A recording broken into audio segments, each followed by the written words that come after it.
It's Monday, April 1st. I'm Jasmine Anderson. One of the people charged in the unsolved body parts case is scheduled to face a judge today.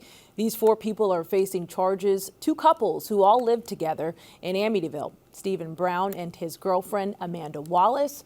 Jeffrey Mackey and his girlfriend, Alexis Nieves. Stephen Brown is expected in court today. Newsday reporter Michael O'Keefe has been examining one aspect of the case that may not be well known. The one really interesting thing about this case that I don't think has gotten a ton of attention is that one of the victims, Malcolm Brown, is related to defendant Stephen Brown, the gentleman who will be in court today.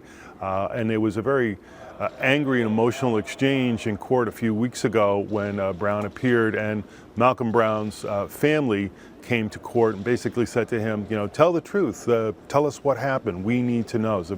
Looks like it's a very close-knit, tight family. And you can see there's a lot of pain, a lot of raw emotion on these people's faces. The victims' remains were found scattered in different parts of Nassau and Suffolk. The suspects have all pleaded not guilty to charges, including hindering prosecution, concealment of a human corpse, and tampering with physical evidence. At this point, no one is facing homicide or murder charges in connection to the deaths. Read more about the investigation on Newsday.com. Click Get More below the Newsday TV video box. One of the men arrested in connection with the death of Massapequa Park NYPD officer Jonathan Diller is expected in court today.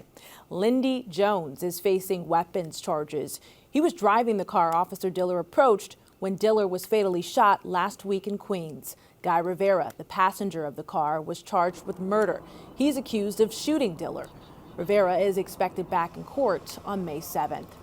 On Saturday, friends and family in the community came together to say final farewells to Diller. Present! Halt! Thousands of police officers stretching nearly a mile down Merrick Road attended services at St. Rosalima Roman Catholic Church in Massapequa. Amazing Grace could be heard playing just before the service began. The day was filled with heartfelt eulogies from Diller's wife and NYPD Police Commissioner Edward Caban. Following Caban's eulogy, Diller was posthumously promoted to detective, making his family eligible for greater benefits. He was then laid to rest at St. Charles Cemetery in Farmingdale. Stay with Newsday as we continue to follow the latest in the death of Officer Diller. Just click Get More below the Newsday TV video box on our homepage. Polls open tomorrow on Long Island for the 2024 presidential primary. Both President Biden and former President Trump have already collected enough delegates to secure their party's nomination. Registered Democrats and Republicans can cast their vote from 6 a.m. to 9 p.m. The MTA has set a new record, but it's nothing to be proud of. Ken Bufa and Alfonso Castillo look at the agency's overtime cost. It's a story you'll see only in Newsday. Alfonso, MTA overtime numbers, they're pretty high and essentially a new record. So what's going on? Yeah, so back in 2018, the MTA set a record with $1.38 billion in overtime costs. That number triggered investigations, indictments, convictions, and all kinds of promises from the MTA for reforms to bring those costs down. And they did come down for a number of years. Last year, in 2022, went up a little, and 2023 now it's up quite a bit, up to $1.42 billion. Which is a new record, essentially. That's right. Yep. So what happened to those promises? What happened to the reform? How do we get here? The MTA says essentially nothing has changed. The reforms are still in place. There are some things that are out of their control. The biggest driver of overtime in 2023 were absences and vacancies in New York City Transit. These are bus and subway workers, and when people aren't showing up for work or those jobs aren't filled, they got to fill them on overtime.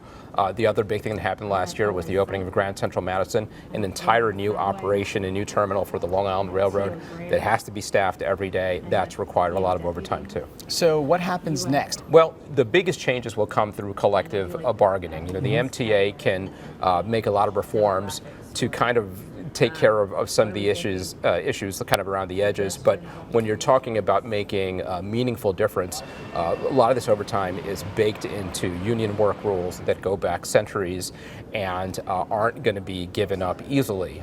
The MTA is negotiating some contracts now.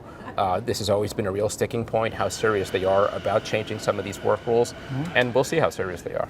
All right. Alfonso Castillo, thank you so much. Appreciate it. Thank you. Read more on this story on Newsday.com. Click Get More below the Newsday TV video box. This past weekend, families across the island came together to celebrate Easter. For the fight, the battle won. At Jones Beach, people showed up for a sunrise service. The gathering is a tradition for the Long Island Council of Churches. In Port Jefferson, the Chamber of Commerce held its annual Easter parade and egg hunt at Harborfront Park. Kids also got a chance to meet the Easter Bunny. Tonight, Long Islanders get another chance to win a nearly $1 billion jackpot. Powerball is up $975 million. That's the fifth largest prize in the game's history. Good luck to everyone playing.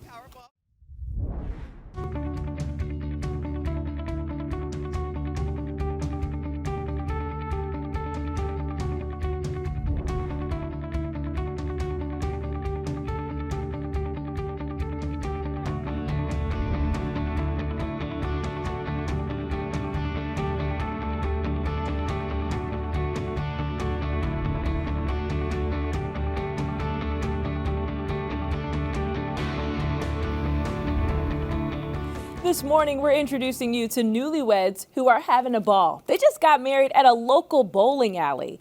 Drew Scott has a story you'll see only in Newsday.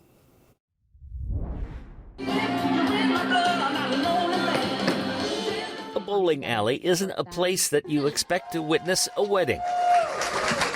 But that's exactly what happened at Bolero in Melville, where Billy Boccassini and Melanie Callahan said, "I do." You are so passionately caring. You are so thoughtful. I promise to always try and be calm and rational and talk through our differences. You may kiss your bride. NerdWallet says the average wedding costs more than $30,000 these days, but Billy and Melody say the cost of this wedding just bowled them over. The happy couple met at a school for kids with special needs in Smithtown. They're saving to buy a house, so one of their concerns was keeping costs down. They were able to get all of this done with a little more than $10,000. And we also wanted a place that had all the things that we needed to have, like a lot of the traditional things you do have for the wedding, but in a different kind of venue. I found it online, and then I was like, that sounds like a really fun way to get married instead of having all the attention on you. Billy and Melanie describe themselves as fun lovers and shy. Family members say this marriage was right up their alley.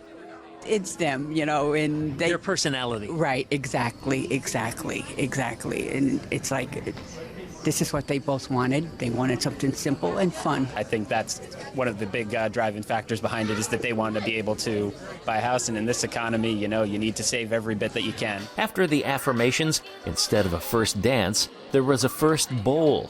The groom promised no gutter balls. I think it turned out pretty cool. So yeah, I would definitely recommend this.